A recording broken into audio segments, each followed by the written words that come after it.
Hello दोस्तों, स्वागत है आपका हमारे चैनल मिशन मैथमेटिक्स में। तो हम लोगों ने पिछली वीडियो में देखा था कि ये डिटर्मिनेंट का क्वेश्चन किया था, ये सेकेंड ऑर्डर के डिटर्मिनेंट पे बेस्ड क्वेश्चन किया था और ये थर्ड ऑर्डर के डिटर्मिनेंट पे बेस्ड क्वेश्चन किया था। तो आज के इस वीडियो में हम लोग पढ़ेंगे प्रॉपर्टीज ऑफ डिटर्मिनेंट कि डिटर्मिनेंट में कौन कौन सी प्रॉपर्टीज होती है, और ये प्रॉपर्टीज अगर आपको याद नहीं है तो आप डिटर्मिनेंट के एक भी क्वेश्चन को सॉल्व नहीं कर सकते हो।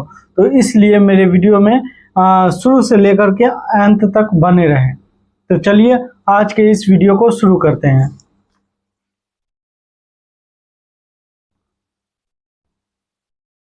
तो आज का हमारा टॉपिक है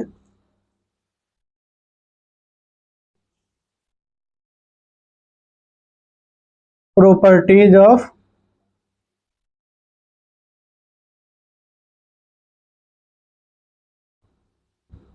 डिटर्मिनेंट। डिटर्मिनेंट की प्रॉपर्टीज है। तो इसमें ये अपने पास पहली प्रॉपर्टीज है, if all the elements of corresponding rows are interchanged with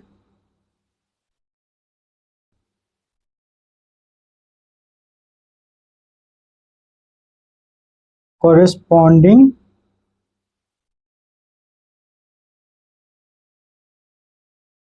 columns, then the value of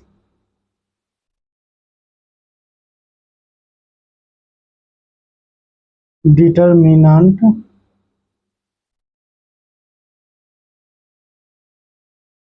will be unchanged। ये पहली प्रॉपर्टीज है अपने पास कि अगर कोई हमारे पास, ये देखो एग्जांपल के लिए देखेंगे,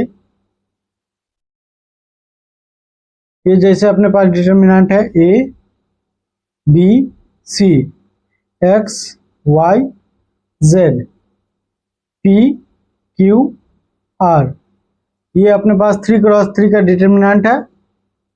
इसको अपन क्या करेंगे, यहाँ क्या बोल रहा है, if all the elements of corresponding rows are interchanged with corresponding column then the value of determinant will be unchanged। ये रो है, यानी फर्स्ट रो को फर्स्ट कॉलम में, ये सेकेंड रो को सेकेंड कॉलम में, और थर्ड रो को थर्ड कॉलम में अगर चेंज करेंगे तो डिटर्मिनेंट की वैल्यू जो है हमारे पास सेम रहेगी। जैसे कि ये A B C X Y Z P Q R ये है, इसको हम लोग, ये फर्स्ट रो है तो इसको फर्स्ट कॉलम में इंटरचेंज करेंगे तो A B C X Y, ये सेकेंड रो है तो सेकेंड कॉलम में जेड, और ये पी क्यू आर ये थर्ड रो है तो इसको थर्ड कॉलम में इंटरचेंज करेंगे तो ये P Q are. Corresponding rose, corresponding का मतलब होता है जैसे जो अगर सामने वाली पहली में है तो उसको पहला में ही चेंज करेंगे। जैसे रो है, फर्स्ट रो है तो इसको फर्स्ट कॉलम में चेंज किया तो यहाँ पे ये कॉरेस्पॉन्डिंग का यही मतलब होता है। तो यहाँ पे मैंने क्या किया वो लिखना पड़ेगा। तो मैंने क्या किया, R1 को इंटरचेंज किया C1 में और R2 को इंटरचेंज किया किस में, C2 में, और ये R3 को इंटरचेंज किया C3 में। ठीक है, ये अपनी पहली प्रॉपर्टीज है। और फिर यहाँ पे दूसरी प्रॉपर्टीज है, if all the elements of any two rows or any two columns are interchanged with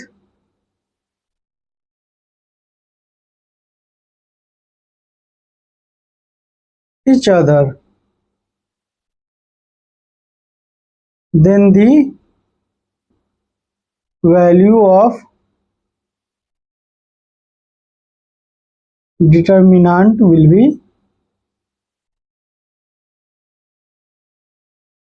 be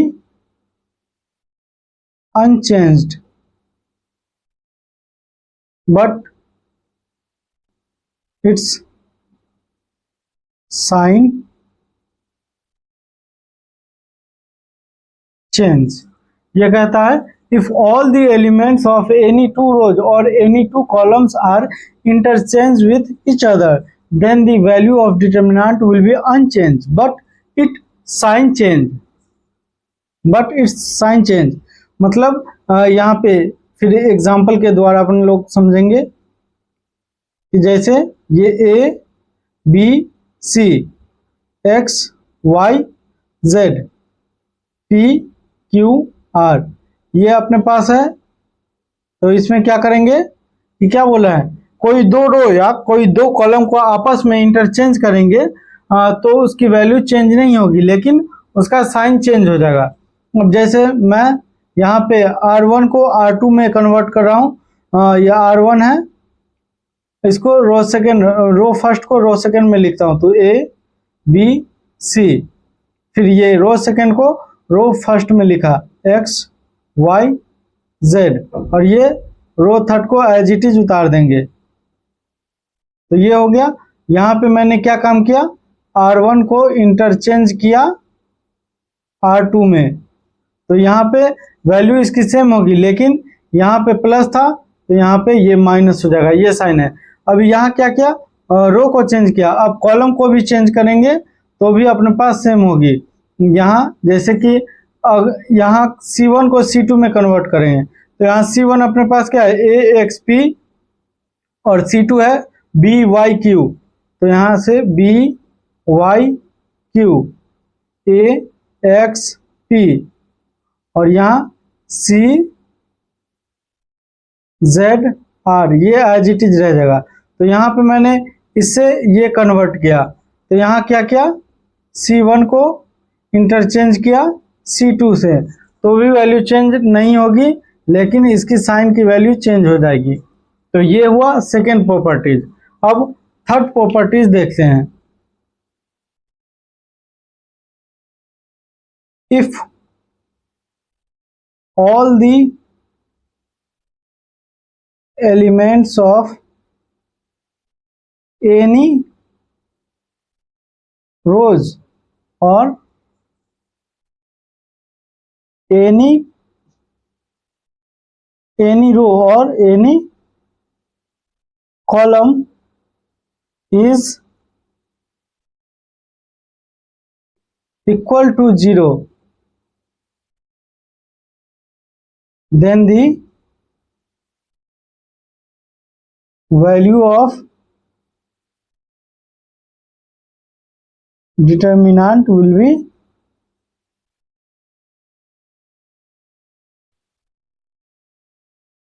equal to 0।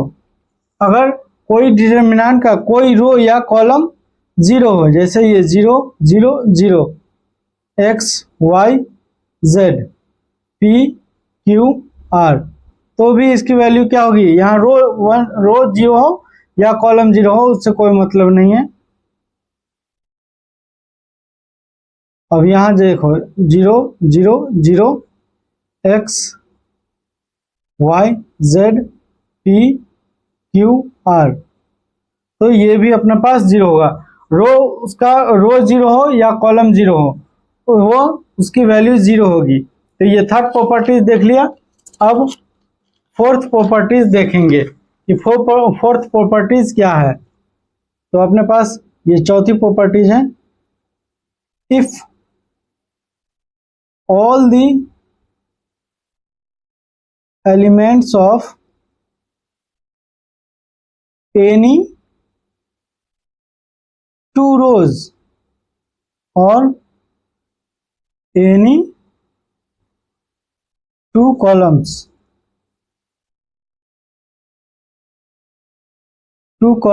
are equal with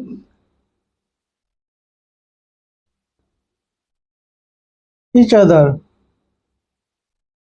then the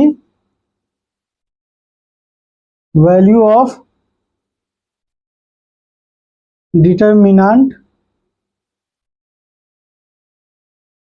will be 0।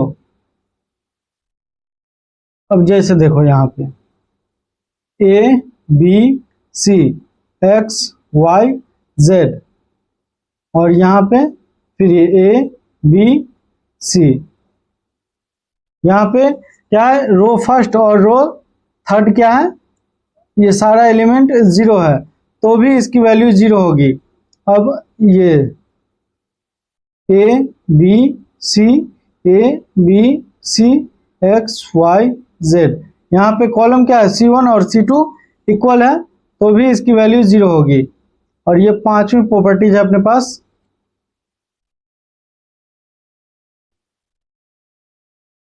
If all the elements of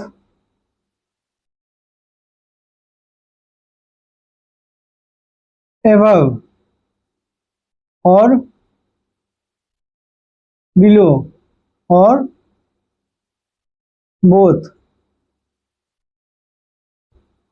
above and below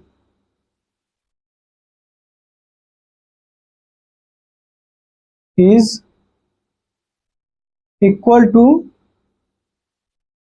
0 of principal diagonal, then the value of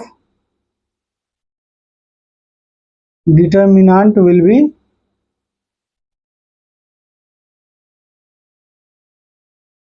equal to the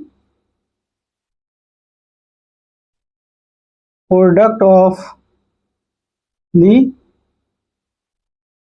elements of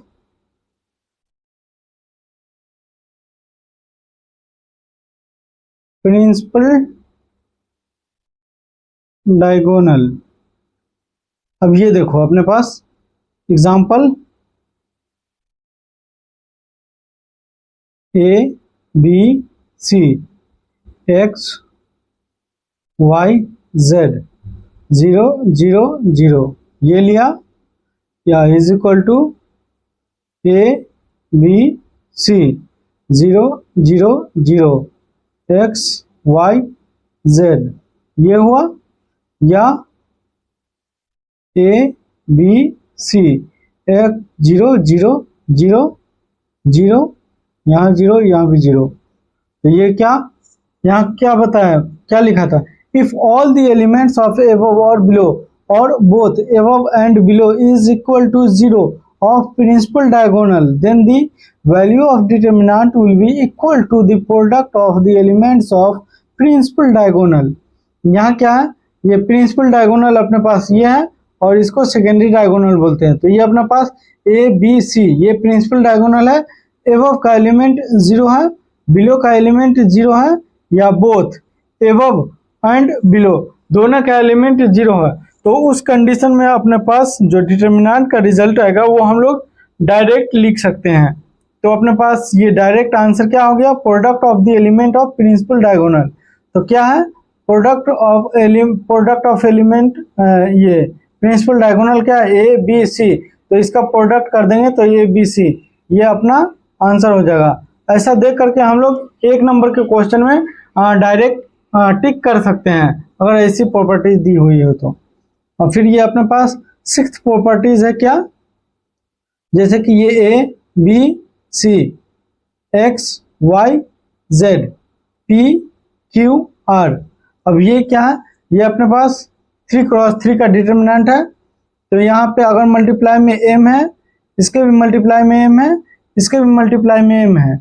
अगर ऐसा है तो अपन क्या करेंगे, अगर common करते हैं तो कॉमन करेंगे तो बाहर में प्रोडक्ट में लिखा जाएगा सिंगल है। तो यहाँ A B C X Y Z, ये पी क्यू आर, ये ऐसा हो गया सिक्स्थ प्रॉपर्टी। सेवेंथ प्रॉपर्टीज क्या है, जैसे कि एम ए हो गया, एम बी हो गया, एम सी हो गया, या एन एक्स हो गया, एन वाई हो गया, एन जेड हो गया, ये पी क्यू आर, ये ऐसा है। तो इसमें से अगर हम लोग कॉमन करेंगे यहाँ taking common M from first row and taking column common N from second row, तो ये अगर कॉमन करते हैं दोनों को तो बाहर में क्या करेंगे, मल्टीप्लाई में लिखेंगे ये एम एन, फिर यहाँ पे हो जाएगा A B C X Y Z P Q R, ये हो गया। अब अपने पास सेवेंथ प्रॉपर्टीज लिख लिया, देख लिया। अब एट्थ प्रॉपर्टीज है क्या, वो उसमें क्या था, ये रो में मल्टीप्लाई था, अगर कॉलम में मल्टीप्लाई हो तो क्या होगा, ये एम ए बी सी, फिर ये M X Y Z, M P Q R, ये रो में हो या कॉलम में हो, अगर कॉमन करेंगे तो बाहर में मल्टीप्लिकेशन में ही लिखाएगा। तो ये A B C X Y Z P Q R, ये हो गया। फिर ये नाइन्थ प्रॉपर्टीज है अपने पास, वही सेम रहेगा। एम यहाँ फर्स्ट वाले सेवेंथ प्रॉपर्टीज में देखा कॉलम में मल्टीप्लाई था, सॉरी रो में मल्टीप्लाई था, अभी एट्थ में क्या है, कॉलम में मल्टीप्लाई है, तो बाहर में कॉमन करेंगे तो सेम लिखाएगा, बाहर में मल्टीप्लाई करेंगे कॉमन करेंगे तो मल्टीप्लाई में लिखाएगा। तो ये M A M X M P N B N Y N Q C Z R, ये है। इसको कॉमन किया तो बाहर में मल्टीप्लाई में लिखा गया। तो ये A B C X Y Z P Q R, ये हो गया। अब टेंथ प्रॉपर्टी देखेंगे कि जैसे कि अपने पास ये A B C X Y Z P Q R, ये है। अगर इसमें हम अगर खुद से मल्टीप्लाई कर दें, जैसे कि M A M B M C, फिर ये N X N Y N Z P Q R, ये क्या क्या अंदर में खुद से मल्टीप्लाई किया, तो बाहर में क्या करना पड़ेगा, अपने को डिवाइड करना पड़ेगा। तो ये रो में किया, सेम प्रोसेस हम अब नेक्स्ट ये इस 11th प्रॉपर्टीज में देखेंगे, कॉलम में करेंगे। ये A B C X Y Z P Q R, ये है।